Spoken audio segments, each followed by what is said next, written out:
Manga-Waido. My name is Manato Sakai. I'm 16. I'm this skinny because my parents don't feed me. By parents, I don't mean this old fart. He's just my uncle. My real parents both died in a car accident when I was in elementary school. When I was at a facility, my uncle showed up and said he wanted to take me in. He looked just like my dad, especially his smile. When my brother and his wife passed, I was only thinking about building up my company, so I couldn't think about you. I'm sorry about that.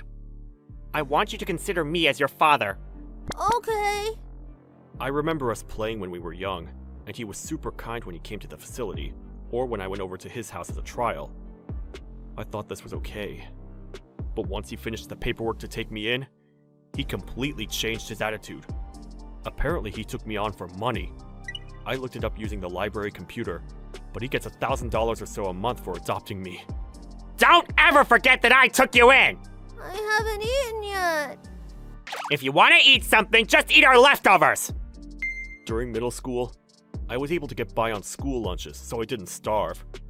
Everyone around me started to figure it out and shared their bread, and even gave me a little extra during lunch. It was pitiful, but I just had to deal with it. But once high school started, and schools didn't provide lunches, I was worried that I was going to starve.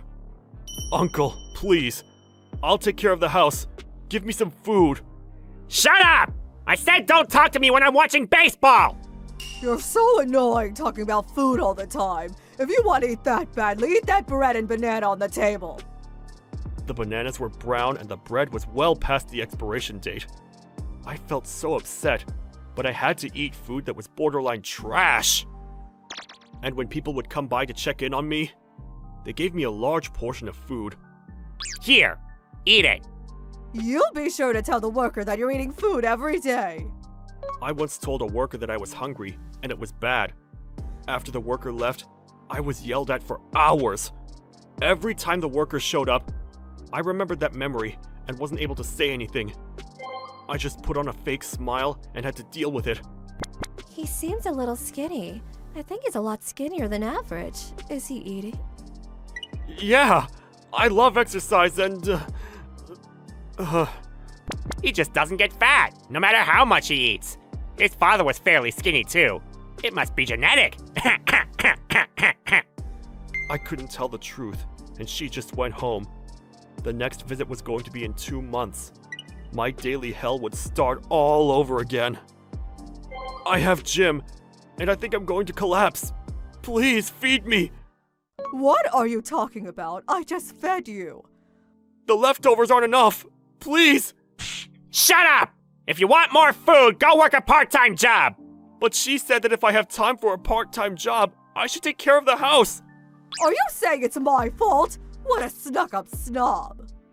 Sounds to me like someone needs a lesson! Sorry? Shut up! You're not eating as punishment for a while. Also, you're going to clean the bathtub and clean the hallways. With cold water, of course. No! Cleaning everything with cold water in the dead of winter. Why do I have to deal with this? I can't do this anymore. If I'm here any longer, I'm dead. In the middle of the night, after my uncle and his wife fell asleep, I left the house. I didn't have anywhere to go, but it was better than being here. I walked aimlessly. I was just starving and I didn't know where to go. But I just needed to get somewhere where my uncle couldn't find me. But I didn't have any energy, so I couldn't get far. The place I ended up was at some park at the riverbed. I collapsed onto the bench. It was night, but there were still people around the swings being loud. Oh, some of my classmates had told me about this park. There's some kind of weird team called Dorami Team around here. I thought maybe I should get away before they find me, but when I looked over... Hey, what the hell are you looking at? Oh shit! We locked eyes. The few that noticed started talking near me with their cup noodles in hand. I smelled it, and I was salivating. You look like you want something. Your clothes are all beat up and you're super skinny. You want some bread? Hey, leave him alone, Miori. You know what they say about feeding stray dogs. Shut the hell up. When did you start listening to what they had to say? Here, you can have this. If you want it, you can eat. The bread she tossed at me wasn't expired or even opened. It was very clean. Are you sure? I won't say it again. Eat up.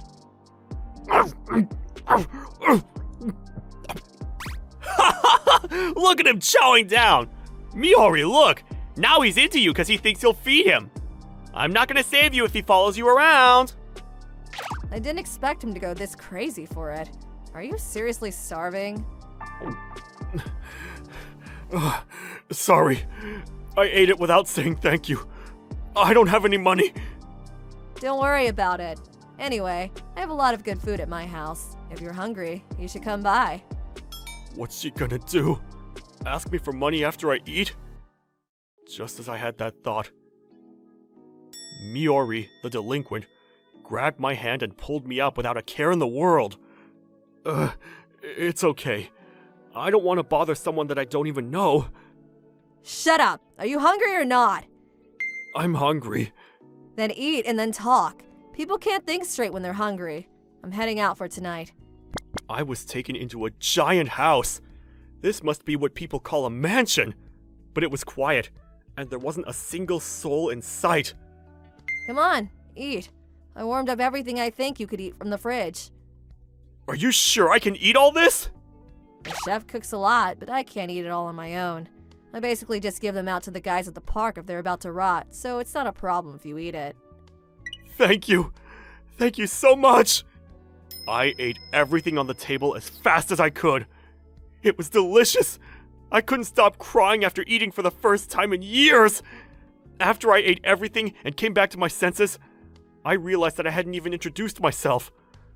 I told her my name and why this happened. She nodded at me as if she understood, while she sipped her coffee. I see. Then we're similar, you and I. Huh? My parents also died from an accident 2 years ago. I've been living alone since. Oh. Don't be all emotional on me. The guys that my parents took care of were worried about me, so they delivered me food and take care of me. So I'm not sad or struggling. She's apparently in college and goes to school during the day. At night, she sometimes hangs out with those delinquents at the park. You know how this house is a little scary when you're alone at night? And I'm a night owl, so when I'm at the park talking about nothing with those idiots, I have a lot of fun. I see. We're the same, but completely different. I'm jealous. I wish I could have lived a nicer life to make sure my parents would be happy from heaven. Oh, about that. You need to call the police. Huh? They're not feeding you, and I'm sure you didn't put that bruise on your neck on your own, right? It's abuse. CPS, the police, whatever. You need to talk. You don't need to be with those piece of shit foster parents. She called someone after she told me that. In about 30 minutes, a really good-looking guy in sunglasses showed up. His name was Kurokawa, and apparently he was taken care of by Miori's parents, so he's been taking care of her until now. Hey, sorry for calling you up so late. It's okay. It's for the missus. Stop calling me Mrs. Anyway, did you hear about what I said on the phone? Of course. I'll take Mr. Manabe to the resources he needs. Thanks. So yeah, you just rest up here for tomorrow. You don't have anywhere to be, right? But Shut up. Just accept my kindness with grace, dummy. thank you. The next day, I was taken by Mr. Kurokawa to the police station and the CPS. The bruises that were on my body, the unhealthy BMI I was at, it was all documented and taken seriously. They started moving things to make sure my problems would be taken care of. Afterwards, the two were arrested. According to the worker who went to talk to my uncle, he said, I'm a good citizen taking on foster kids! It's our choice how we raise our kids. and grabbed the worker, injuring him. The police showed up and arrested them. They were charged on the spot. They'd always said things like, I have connections with higher-ups in the police departments, so I can make things disappear. or, If you call the cops, we're going to make sure you pay for it. and I believed it. But that was clearly not the case. Mr. Kurokawa told me, but I was basically brainwashed. I went back to a facility after that. I could eat 3 meals a day and didn't have to worry about getting hit. No one would bother me. I had a new appreciation for peaceful times. After I turned 18, I left the facility and started working at a restaurant that Miss Miori introduced me to. This is that chef that cooked the meal that Miss Miori showed me that night. Ah, I can't turn down Mrs. Miori. You better work hard, bud. Yes, sir. I'll do anything. Thank you. Stop calling me Mrs. Renato, the chef has a mouth on him, but he's a great guy, so you study hard. Yes, ma'am. Thank you so much. You've taken such great care of me. Don't worry about it. Anyway, once you can cook for me, make sure you cook something good for me. You hear? Of course. I'll cook great food every day. Just hang on. Whoa, you proposing there? No! No? I'd be okay with a proposal. What? Miss Miori? I'm joking. Look at you blushing. Oh, my uncle and aunt that were arrested? After they got out of prison, the business they had didn't work out anymore, so they had to sell their house and move. The rumors of their abuse had spread, and the relatives had cut ties with them. A distant auntie had mailed me to let me know. She had warned me of revenge, but I moved out of the facility to an apartment that Miss Miori owns, so I think I'll be alright. It's got a lot of security, and Mr. Kurokawa lives in the upper floors. This is how I completely cut ties with those two. This is where I restart my real life. I need to work hard to become a chef who's capable enough to repay Miss Miori and Mr. Kurokawa. Dad, Mom, please watch me. I'm going to be a great enough man to be able to ask out Miss Miori. I'm Tatsuya Kataoka, 40 years old. I'm the president of a local factory after taking over my father's business. I'm proud of making good products, but I'm not a good salesman. Sales have plummeted due to the recession and the bankruptcy of some of my clients. Honey, we're barely getting by this month. Can you work something out? I'm sorry. Things just aren't going well. How about you go pitch to some restaurants? There's a bunch of restaurants opening right in front of the station. I make silverware. Knives, forks, plates, and teapots are my main products. I have only sold to retailers and department stores, but not to restaurants. If we could get chain stores to carry our products, it might lead to an increase in sales at once. I went to new restaurants in front of the station to do some business, but everywhere I went the response was bleak, claiming it was too expensive. However, the manager of one of the stores said, "Oh, wait, see that restaurant just around the corner? I heard it's a very high-end place that chooses its customers. Wouldn't silverware look great in a place like that?" "Thank you, I'll take a visit." The restaurant I was told about was magnificent from the entrance and clearly had the look of a high-end restaurant. I was overwhelmed just by stepping inside. "I'm sorry, we're not open yet." "Oh, I'm not a customer. My name is Kataoka. We manufacture and sell silver tableware, and I was wondering if you can handle our tableware at your store." Our manager is not in right now. Please come in tomorrow." "Oh, why don't you dine here once beforehand? It would be better to check if your products are appropriate for our restaurant." "Oh, yes, that's right. I apologize for not having visited your restaurant before." No. We are looking forward to seeing you again." He was right. It was only natural for him to ask me to come back and try the food. I went home and told my wife about it and she agreed. So I decided to make a reservation and bring the products tomorrow. But the next day, my father-in-law got sick and my wife decided to go back to her parents' house. The reserved time was 20. If we had a business meeting, we would be home after 22. I couldn't leave my daughter home alone and decided to take her with me. I thought it would be a good idea to take the two of us since I reserved the table seat. "Excuse me, I made a reservation under Kataoka. I'm here today to dine and have a meeting with the manager." When I showed the sample of the product at the reception desk, the staff's face, which had been smiling up to that point, became tense. "I'm sorry. We looked into it with the business card you gave us yesterday, but I'm not sure if we could do business with you, Kataoka-san. The manager remains adverse to meeting with you." "What? No. If you can at least take a look at the products."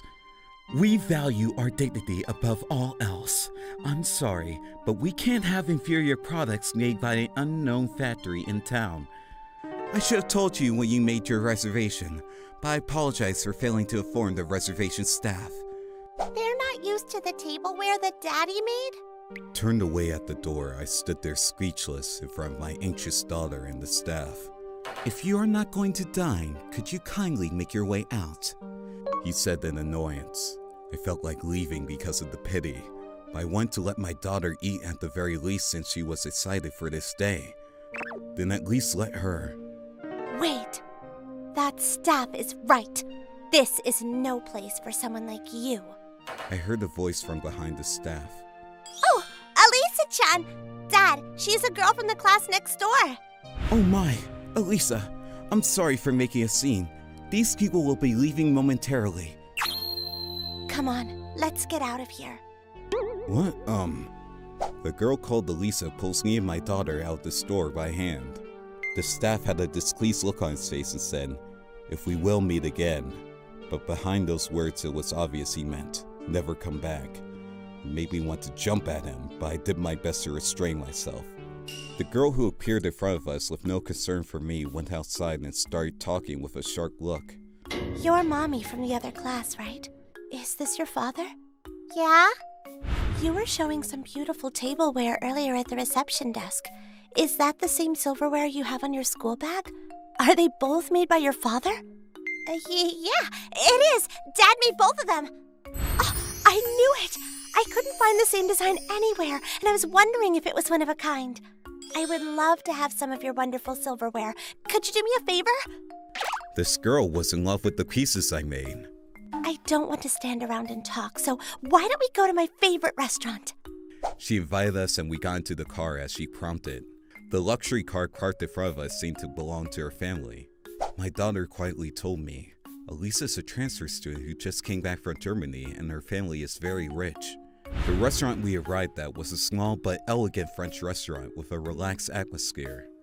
According to what she told me in the car, she was being forced to accompany her father to the previous restaurant for work and was looking for a way to leave as the food tasted terrible.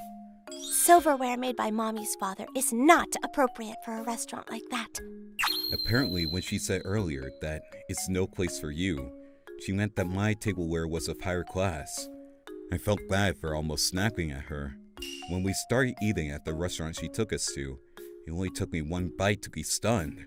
My daughter's eyes sparkled up as well. Delicious! This is amazing! I've never had food this good before! Right? The food here has a depth to it. It's a small restaurant, but the tableware and furniture are top-notch. This is the kind of place worthy of your father's silverware. Don't you think so, Chef? The chef came over with a warm expression on his face and asked me, "If you don't mind, could you show me your tableware?" Elisa was talking to the chef in the kitchen when she got out of her seat earlier. When I showed him the silverware I had brought in a hurry, the chef picked them up and looked at them carefully with a huh. Oh no. What if he tells me it's an inferior product made by a guy from an unknown factory in town? The staff's words from earlier flickered in my mind, and I broke out in a cold sweat. But what came back were words I didn't expect. I have never seen such exquisite and beautiful silversmithing.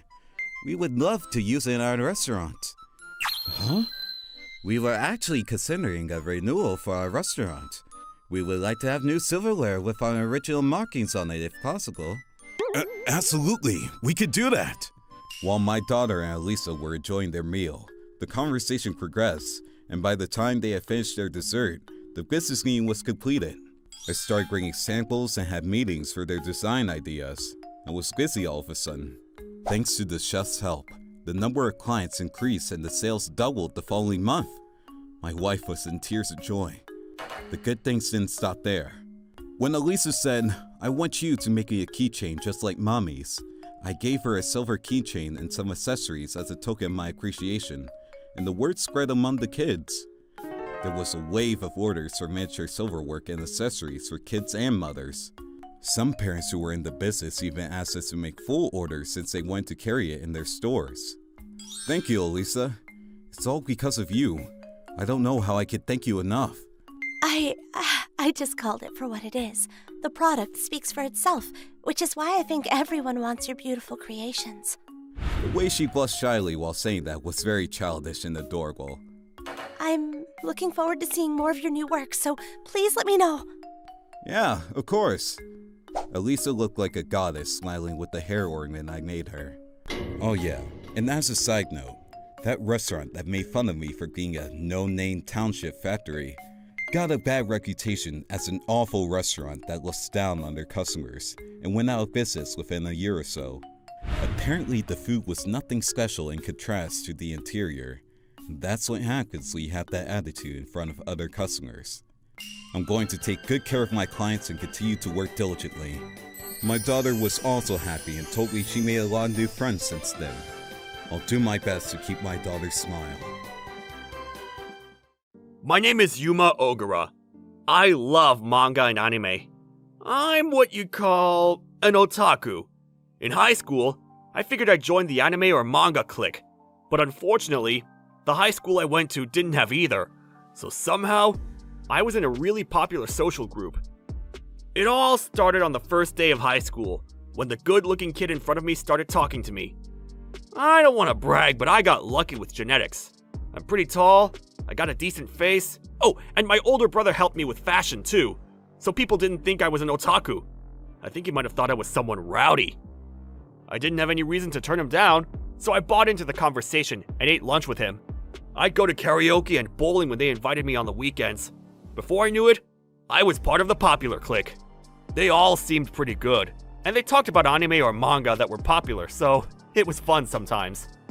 I learned about the subjects that people in the popular groups talked about, things you'd never hear about in the otaku groups. It was pretty fun. One day, I said that I didn't get enough sleep because I was watching late-night anime, and someone looked at me like I was gross.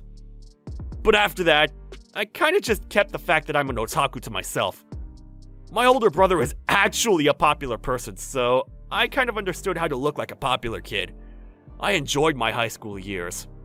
Life went on, and I was accepted into my #1 university. I was about to graduate.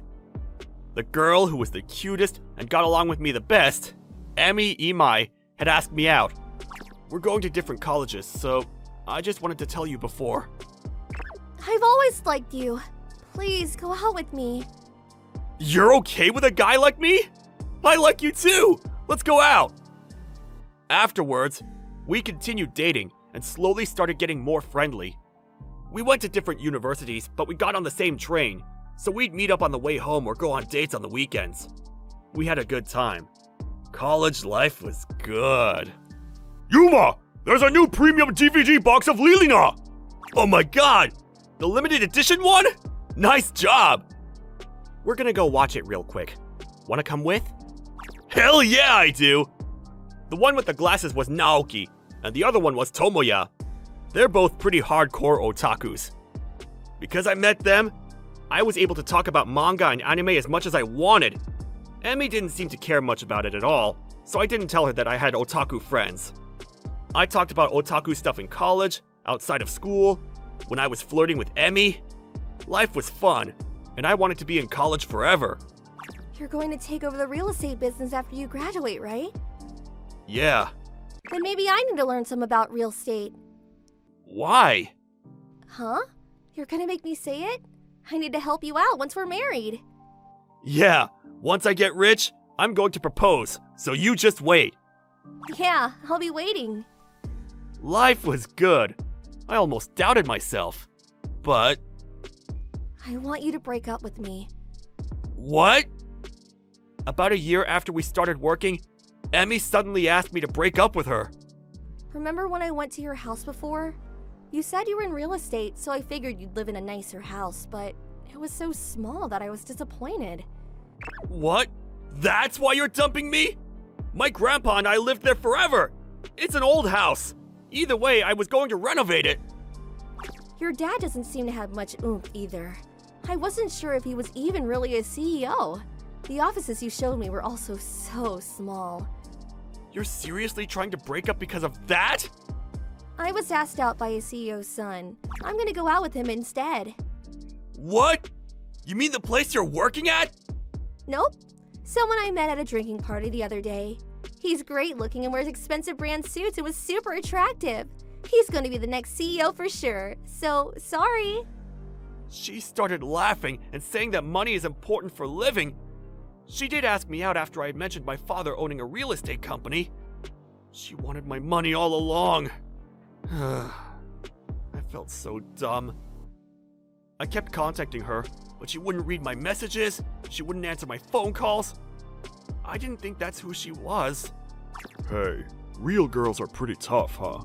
They're not all like that, though. I'll pay today. Drink up, guys. Indeed. Let's let it blow by and enjoy tomorrow. Thanks, Tomoya. Naoki. Thanks. My friends cheered me up, and I slowly got over it. Naoki especially started sending me anime and manga that he thought I'd like. And while I was watching it, two-dimensional girls are so nice. The world is full of new and great anime. About half a year passed before I was able to move past everything. Naoki, Tomoya, thanks guys. I was able to move forward thanks to you two. I've forgotten about Emmy. Now let's talk about Comic-Con. I'm glad you feel better. You know, I figured I'd invite you to come check out our business to get your mind off of things. But I guess you don't need it anymore. Business? You guys are seriously gonna do it? We have annoying parents and siblings that keep telling us to get out of the house, so we decided to get an office. I'll invest in you two! I had $5,000 saved up for our wedding funds. Let me invest in our dreams! Tomoya said that he didn't invite me for that, but I was able to get over it thanks to these two. I pushed them to let me help. If you're going to say that much, then I'll be sure to work hard not to betray your trust. Alright, I'll bring the money next time. However, I can't accept the money for free. I'll have you have some shares of the company in exchange for your money. Shares? That's perfect. If our business goes well, we can even give you some return. We can trust you, so let's make this a stock trade. I've never held any stock, so I was a little unsure about it, but it was the two of them. I could trust them. I gave them their money in return for some shares of their company. They weren't listed on the stock market yet, so it was an unlisted trade. There'd be no shift in the value of the stock. We weren't even sure if there'd be any return, so I didn't expect anything. I took it as a sign of friendship. But about a year later, they said that the business was going well and gave me some return. They continued giving me return, consistently. Are you sure I can have this much? I haven't done anything for you. You're a shareholder, of course. You helped us out. This is what you get. I see. Alright. Well, thanks. I was happy with just the return, but they eventually invited me to work with their sharehouse department. We've completed the first sharehouse for otakus. We're planning on expanding out more after this. We'd like to ask you for your real estate knowledge. Is that alright? Yeah, if I can help, you know I will. At first, I worked at my father's real estate company while helping them out a little bit. But this otaku share house actually started gaining traction. And eventually, I was asked to join their business full time. My father said it was fine, so I needed to go have a good time with my friends. This is how I was designated the manager of the share house division. Because I worked with friends I got along with, work was fun, and Naoki's company was full of otakus. And I got along with a lot of them. Every day was fulfilling, and I loved going to work. It was more like going to see my friends anyway. The share house was fun too. I planned rooms that would be like a heaven for otakus. I started really getting the hang of making sure the tenants would have a nice time, and I felt like I was working the job of my life. 1 year later, something happened that made me even more excited. Mr. Yuma, I'd like you to be one of the board members of the company. A board member? Apparently, if they were to ever be listed on the markets, they would need at least 3 board members. I was taken out as an excellent contributor to the sharehouse division. And after I was enlisted as a chief superintendent, I started receiving executive pay, which meant my salary was at least twice as high as the average pay for people my age. So, you really did become an executive, huh? Yeah, I feel like I just got lucky over and over though. I was at a wedding with a friend back in high school. I was talking to all of them when, of course, she showed up. Executive director? Who? Yuma. He's the executive director of a company that's really blowing up right now. No way! Wait, hang on! Yuma, let's start over! I'm single right now anyway! What? You said you were going to marry the CEO's son. What the hell are you smoking? I broke up with him. He was lying. He was the son of some tiny dinky company. His company even went under and he's just working part-time jobs now. I'm actually in hot water because he took out a bunch of loans for money. Come on, let's get back together so you can help me. I was seriously taken aback by how selfish and self-centered someone could be. Even all of my friends were aghast by her. Yeah, no. You could come back through the 7 floors of hell and I'd still say no. Don't ever show that ugly thing you call a face in front of me again.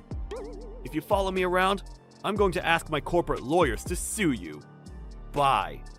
However, even during the wedding, she kept bothering me, and everyone was so grossed out by how she was behaving. At the wedding, the story of how she was drowning in loans spread quickly, and no one went near her after that. Her social media was dipping fast, and she was panicking, saying, "Why is everyone avoiding me? Someone help me!" One of my high school friends showed me his phone. That's what happens when you're gold digging all day. You better work hard yourself and pay back the loans on your own. Afterwards, I married a woman who worked hard with me in the share house division. Mr. Yuma, congratulations on your marriage. You two make sure to find your happiness. Be sure to hang out with us even after you're married. Of course! We both like to thank you guys as well. You should definitely have friends with similar hobbies. I'm going to work hard to make sure the company is blooming with business. My name is Kaede Toyama. I live alone in a shabby apartment while working as a contract worker. The reason why I live in this shabby apartment in the first place was because of my mother, who was my only living parent, passed away a few years ago. My mother, who had left a terrible family environment on her own, had nobody to rely on except her husband. Her funeral was held quietly with my mother's friend and myself. I moved out of the house where I lived with my mother and moved to this apartment because I was worried about my income. Forever alone. After crying and crying, the sadness eased for a moment, but the loneliness did not disappear. Crying isn't going to help anything. I decided to get myself together and work hard with the goal of becoming a full-time employee. However, I'm sorry, but we can't renew your contract. Suddenly, the company I was working for announced that they were going to let me go. It's a shame to let a good employee like you go, but we're in the middle of a recession. I was even more depressed because they were going to offer me a permanent position soon. But it didn't end there. The misfortunes continued to follow. What am I going to do now? I have to find a job first. As I trudged back to my apartment pondering this. What? To my surprise, there was nothing left where my apartment used to be. There were no traces left of the apartment, and char was piled up with smoke billowing out of it.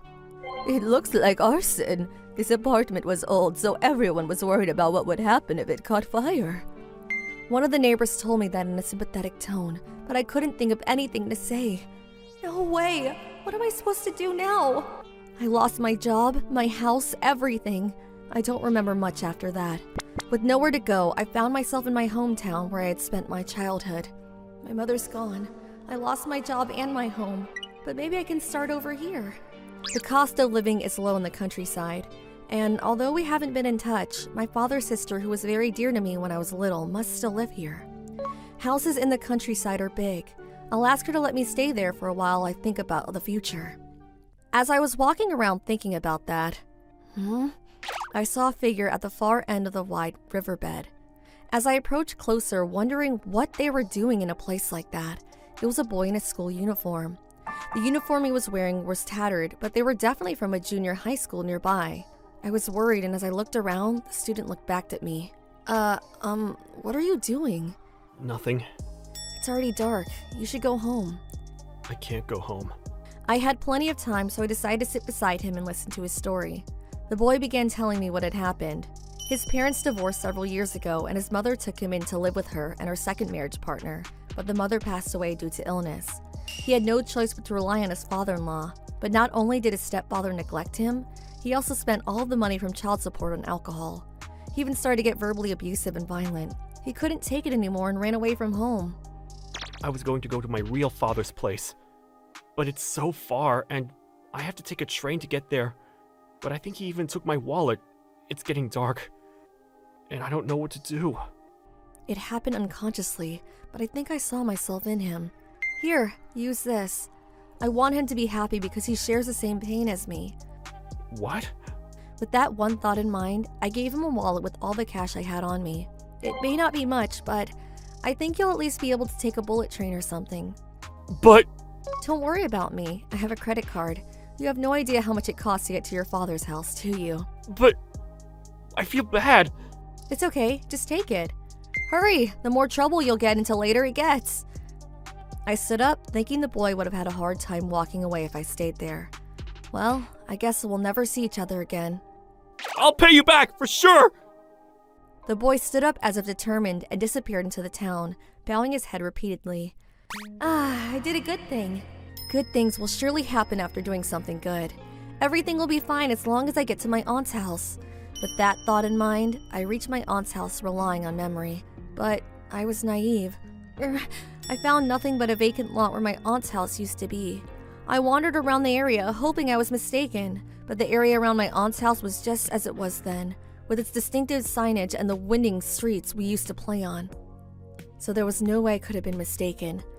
No matter how many times I checked, that empty lot was where my aunt's house used to be. Now, I've really lost everything.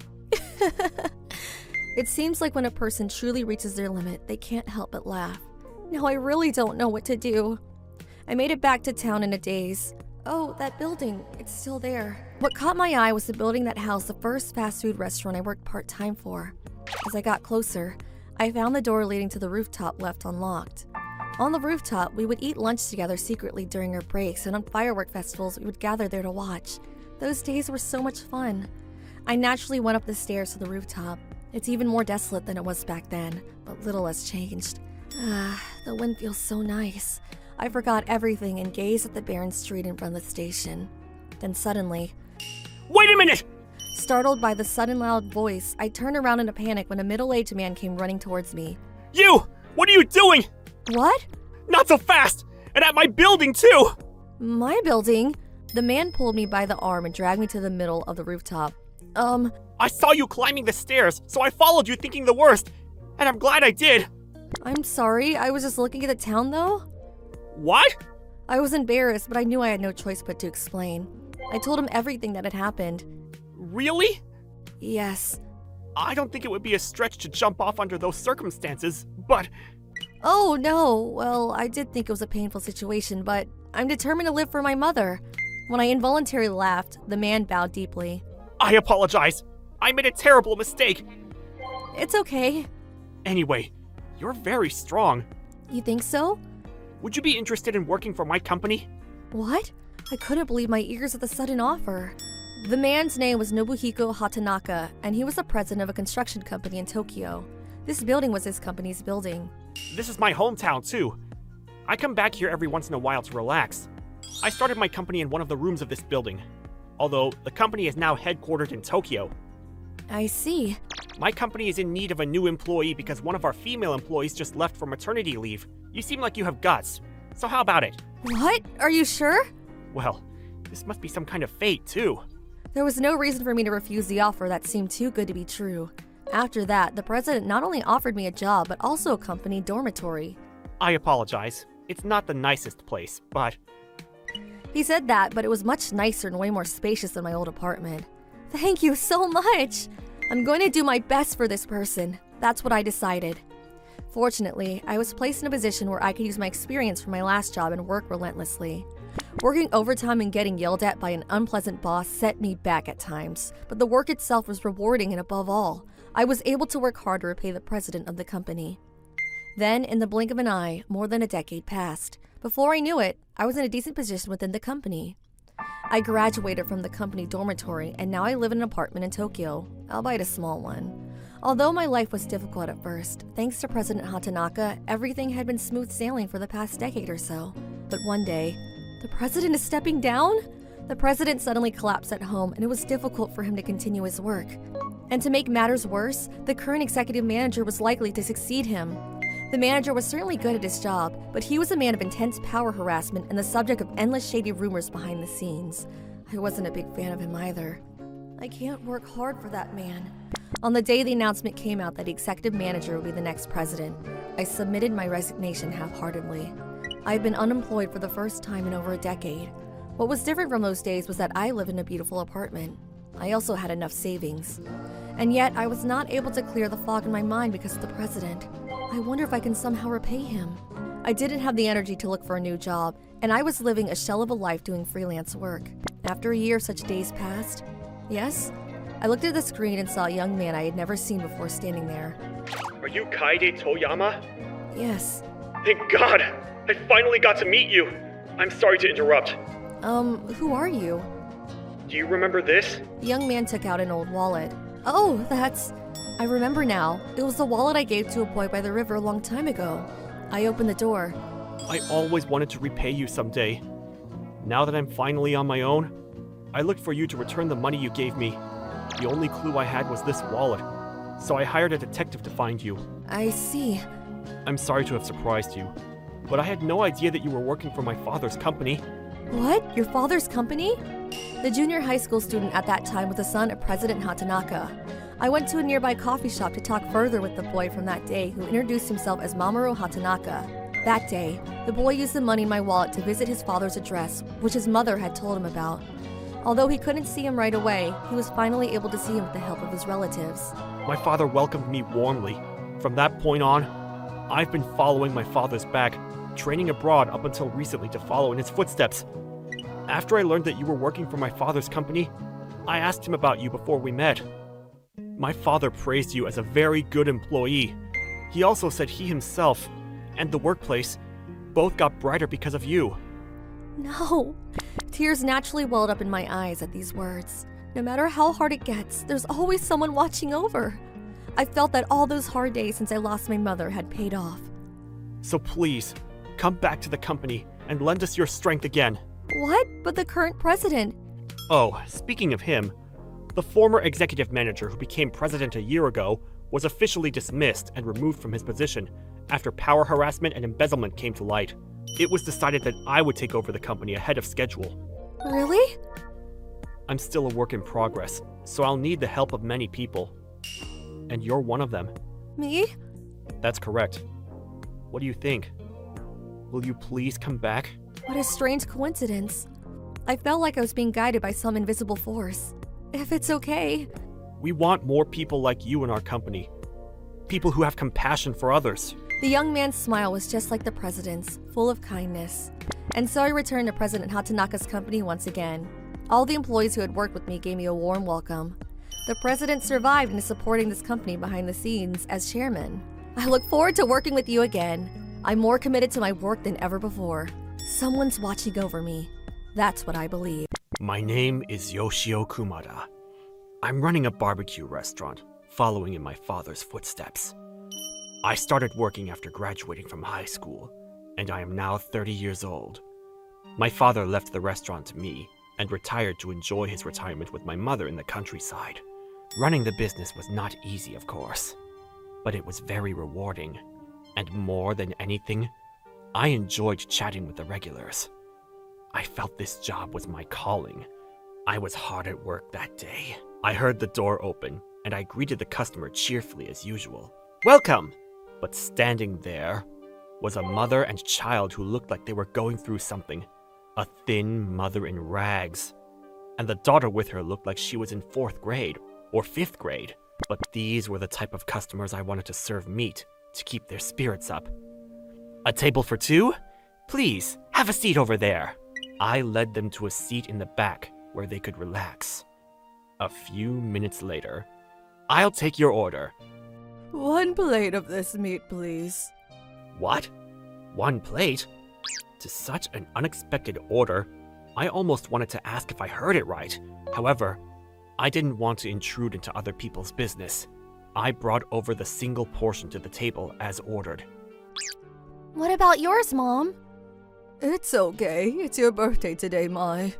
But I ate too many snacks, so I'm full, so don't worry about it. The daughter looked torn as she alternated between looking at the meat and her mother. Oh God, I can't stand to watch. I went right back to the kitchen. Here you go. Here's the full course.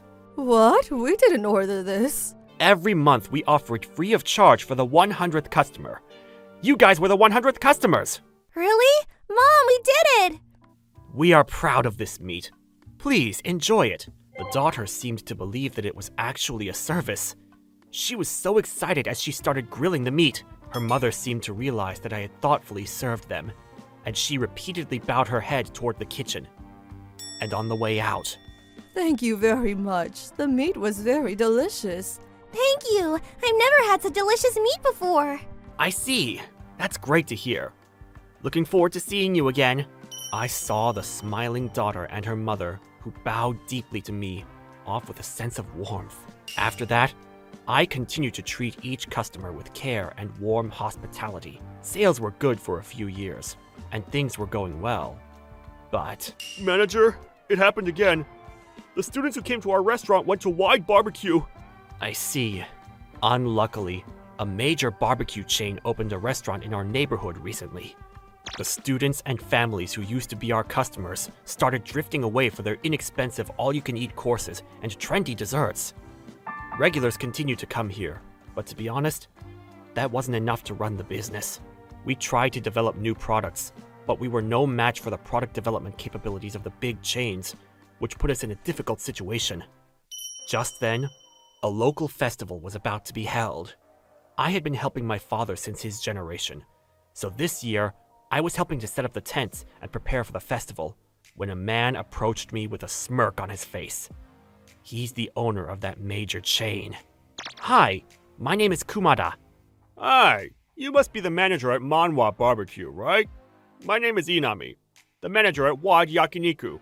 You're very energetic, huh? But are you fine with wasting your time here? Huh? Isn't your restaurant in trouble because we're taking all your customers? Wouldn't it be better for you to go back and prepare? I was angry, but I didn't want to cause a scene, so I kept my composure. No, you don't need to worry about it. I smiled back, and the situation was settled. But after that, Inami began to make sarcastic remarks toward me frequently. So often that I thought he was doing it on purpose, like aiming for the timing when I was out sweeping. You're still in business? Why don't you stop being so patient already?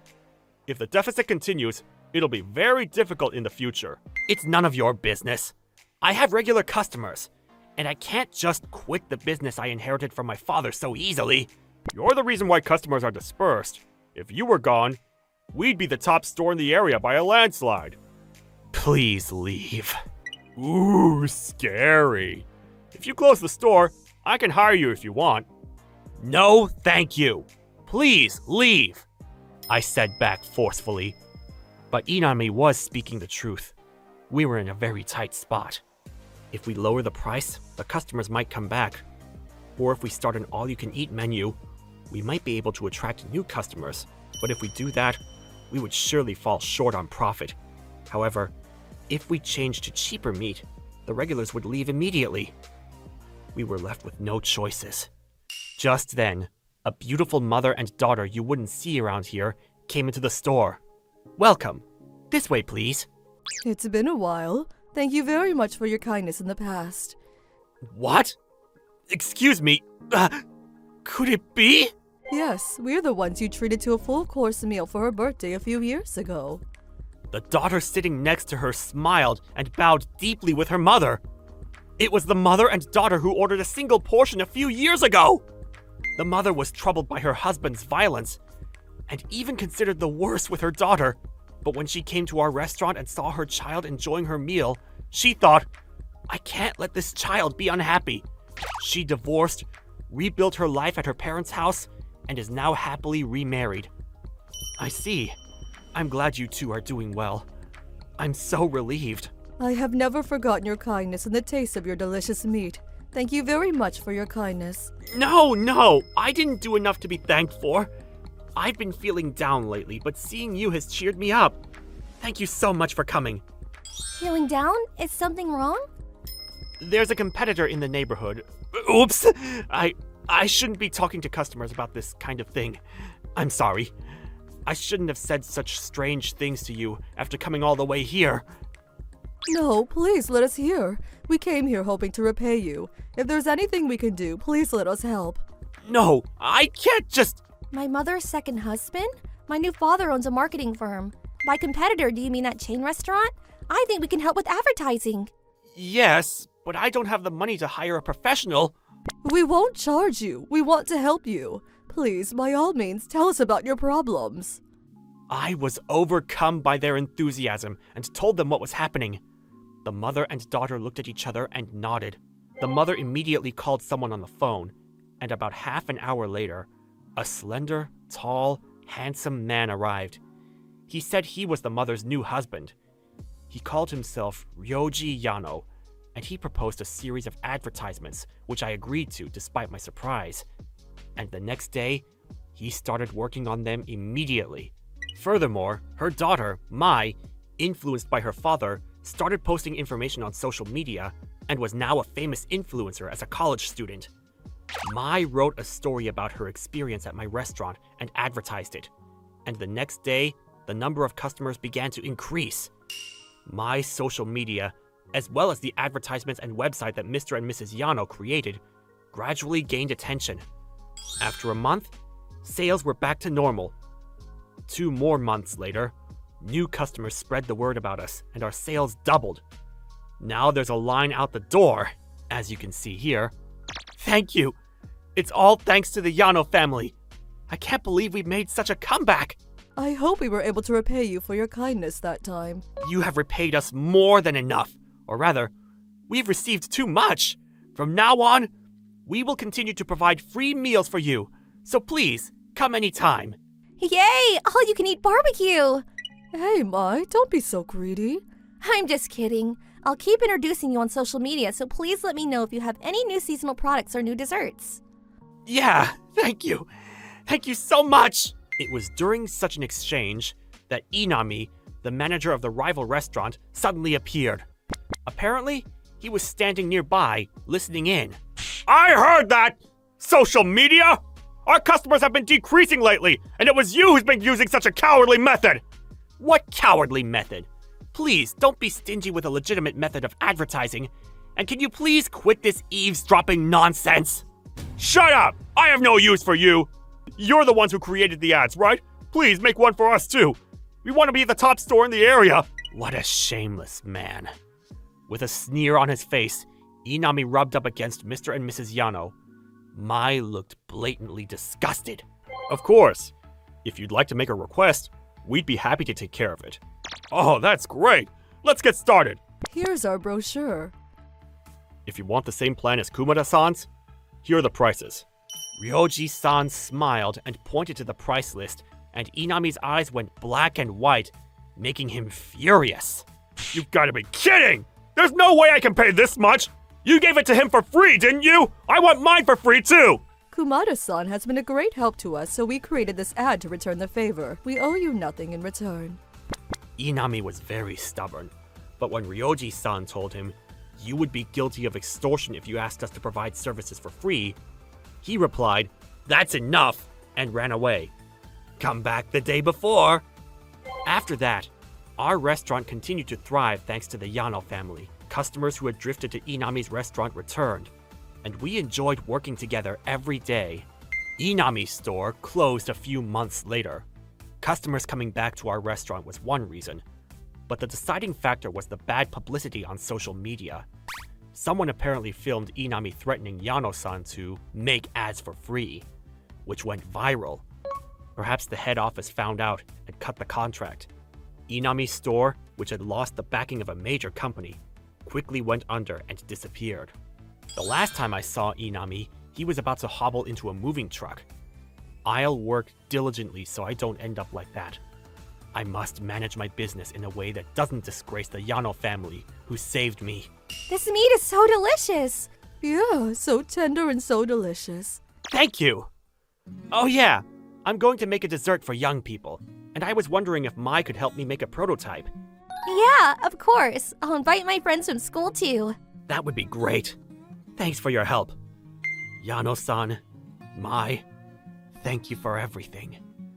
I'm going to do my best to become the best barbecue restaurant in Japan, so please, watch over me. My name is Ayumi Morimura. I'm in 3rd grade. As you can see, I'm just an ordinary elementary student. The only thing different about my family is that my daddy is really rich and super handsome. He works at a place called Sogua Shosha. They send him overseas and back all the time. I usually live with my mom, but I'm not sad about it at all. I have Kana by my side. Kana is my best friend. When I was born, my mom became friends with Kana's mom at the clinic. They became good friends straight away since Kana's mom had just given birth to her as well. Kana's house is as rich as mine, but none of that matters. We care for each other so much. We are always open with our feelings to each other. We promised each other that we would always tell each other the truth. Let's get off at the train station that comes after the one we always get off. I heard there's a fun place there. But our teachers and our moms always tell us never to go far without adults. They'll be fine. Please, I want to go with you, Kana. It's an amusement park. We're always like this. I drag Kana around everywhere I go. Once, when we were on summer break, hey, Kana, let's go to the ocean. Just the two of us. It'll be fine. I just want to see it up close. Just a little, okay? But you need to know we're not allowed to go fly without adults. Both of our parents were full-time workers, so we had all the time and freedom to do whatever we wanted to do. Yes, I thought we would spend the rest of our lives playing together, hand in hand. But it ended one winter when we got into an accident. That year for Christmas, Kana and I asked for the same present from Santa Claus. Yes! I've always wanted this for so long! A kick scooter! Thank you, Santa! To be honest, I was the one who wanted the kick scooter. Kana was never that materialistic type, so she just ordered the kick scooter to make me happy. We took our kick scooters to our favorite park and rode around together. The pink one is so cute! I wish she picked pink too, instead of this pastel blue one. I didn't care about how cold it was. We could go anywhere we wanted to as long as we had these kick scooters. Let's go to the new cafe down by the station today. I heard they sell the best taiyaki there. I'm so excited. Oh yeah, Yumi. It's time to go. We shouldn't be going so fast. We could get hurt. I was having so much fun. I made Kana go faster to keep up with me. I'd forgotten all about the long downhill that we were heading toward. Oh no! We're going too fast! Hey! We need to stop now! I can't stop! The brakes aren't working! No! There were small brakes on the kick scooter, but we were going too fast, and the brakes didn't work well enough. There was an intersection point at the bottom of the hill. The light had just turned green, and cars were speeding by. Kana and I dived right into them. The last thing I heard was car brakes. I don't remember anything else. When I woke up, I was in a hospital bed. My whole body was in pain, and my mom was bawling her eyes out. I realized that half of my left arm was gone. I cried harder than I ever had in my life. Later on, I heard that Kana would no longer be able to walk because of the accident, and cried myself dry again. Treatment and physical therapy started the next day. I did everything they told me to do, just as they ordered. Ayumi, let's keep your head up. You will get better soon if you have a positive attitude. We'll get through this together. That's right, Ayumi. We'll do our best to support you. Plus, your new arm is waiting for you. My new arm? My dad got me into the best rehabilitation facility, and he got me a professional team to help me. You need to keep the wound in a high position. Make sure you put this pillow under your arm when you go to sleep.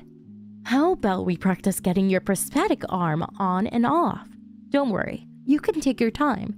My new arm was myoelectric. There was a motor in it, and it moved whenever I needed it to.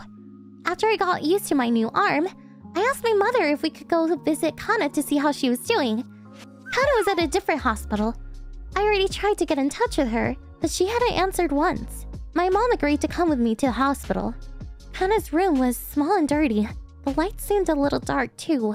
Kana was sitting in a wheelchair, and she was staring out the window. She looked surprised to see me.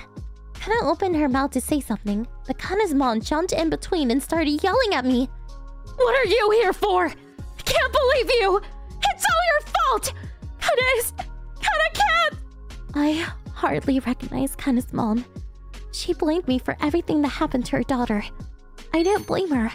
Kana even warned me we were going too fast. I had asked her to buy the kick scooter. I hadn't forced her to speed up. My mom begged for their forgiveness. We went back to Kana's hospital room many times after that, but I never got to see or talk to Kana. After my injuries healed, I went back to elementary school. However, I couldn't face my classmates after I had done Kana. So I transferred to a different school and didn't see my old friends all through middle school. After I decided on my high school, I found out that Kana had gotten used to life in a wheelchair and would be attending the same school. I hope you guys can patch up and become good friends again. My mother tried to comfort me, but it didn't make me feel any better. Kana and I will probably never be friends again. You know Yumi? Isn't she kind of creepy? She always looking down, looking gloomy with her fake arm. It's kind of irritating watching her. She's so anxious and fidgety.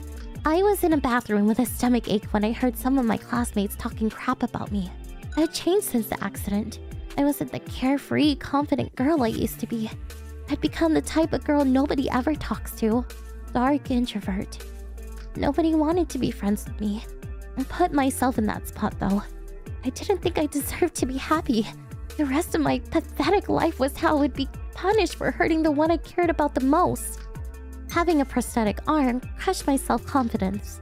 I stopped caring about how I looked. Ayumi, are you taking care of your arm? It's not moving smoothly, and it looks dirty. Leave me alone. I don't care anymore. I don't even deserve an arm. If I have to have one, this is enough. I bumped into Kana once in school. She was smiling brightly. She seemed to be enjoying school life. Hey, Ayumi! It's been a while. Do you want to... I'm sorry. I got scared, so I turned around and fled. I heard Ayumi calling me, but I pretended not to hear. Time sped by, and before I knew it, I was attending my graduation ceremony. On the day of graduation, a lot of my classmates were crying. I didn't feel a thing. I failed all of my university entrance exams, so I had no plans after graduating. Didn't feel like doing anything. Felt nothing. Kana's going to university overseas. She's starting in April. It's pretty impressive. My mother often talked about how Kana was doing to me. I heard she worked hard to get her life back on track. She had overcome her hardships and she was opening up her path. Compared to her, I could hear the soccer team members cheering in the background. The underclassmen were tossing the graduates in the air. It felt so out of place since I had nothing to celebrate. I decided to leave before I got too depressed. Just then, Ayumi! I heard someone call my name. I turned around to see Kana in her wheelchair. I immediately turned my back to her. Don't run from me! Why won't you face me? Talk to me! Oh, I see. It's because you're rich. You look down on me because I'm poor. What? No! I would never look down on you. I know your family has a lot of money, but you still use that tattered arm. Are you doing this out of spite? I use this because I don't deserve anything better. I don't deserve to be happy anymore. I know you think so too. You're stuck sitting in a wheelchair for the rest of your life. How can I walk around with a shiny new arm? It's too unfair. It's just like I thought. Then, this is what you get. Kana grabbed a metal bat from a baseball team member and swung down on my left arm. No! The bat hit the elbow part of my prosthetic arm. There was a huge dent in it. Kana started to laugh. Did you think using a tattered prosthetic arm was going to make up for what you did to me back then? Kana, I never asked you to do that! How could you think I would be happy about any of this? My best friend is using a tattered prosthetic arm, and it's depressed to the point where she cuts off everyone? Did you really think seeing you like this would make me feel better? All I want to see is you smiling like before. What happened that day? It's all in the past, right? Our moms have even made up. They're on good terms. You are the only one who hasn't moved on, Ayumi. The only one. I'm sorry, Kana. I don't want my best friend to spend the rest of her life like this. Ayumi, we need to move forward and we'll do it together, okay? Kana called to someone and one of her friends was holding a long box. She brought it to us. Kana opened the box and showed me what was inside. What? Is this a new arm? Why do you have this, Kana? Your mom and dad asked me to give this to you. It's from them. They said you don't listen to anything they say, you silly. I promised them I would make sure you received it. So you need to take it. Kana! I couldn't stop crying. I hugged Kana and my new arm for a long time. Seriously, you can't do anything without me, can you? It's like we changed spots. You used to be the leader back then. I'm so sorry for everything. Thank you, Kana. Gosh, I'm so relieved. I was so scared that you wouldn't accept the arm. Now I can go overseas without having to worry about you. After that, Kana and I called each other every day. Started going to preparatory school. The next year, I got into university. It was a fresh start for me.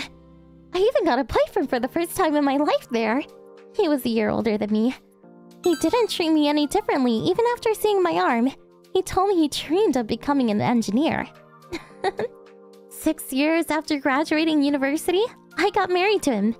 We had been dating for a long time, so it was about time. Hannah was invited to the wedding, of course. I'll never forget the look on her face when I asked her to do the speech for me. Maybe you can talk about how you broke my fake arm with a metal bat. I'm sure everyone will love that story. No way! They're all going to think I'm crazy. I haven't even told my children that story. Hannah married her husband a few years ago. She had a 2-year-old boy and was pregnant with her next child. I am looking forward to our family spending more time together. I hope your children and my future children would become good friends, just like us. You know, they might have crazy fights like us, swinging around metal bats and stuff. I seriously hope not. Thank you, Kana. I owe everything to you. I hope we stay best friends forever, Kana.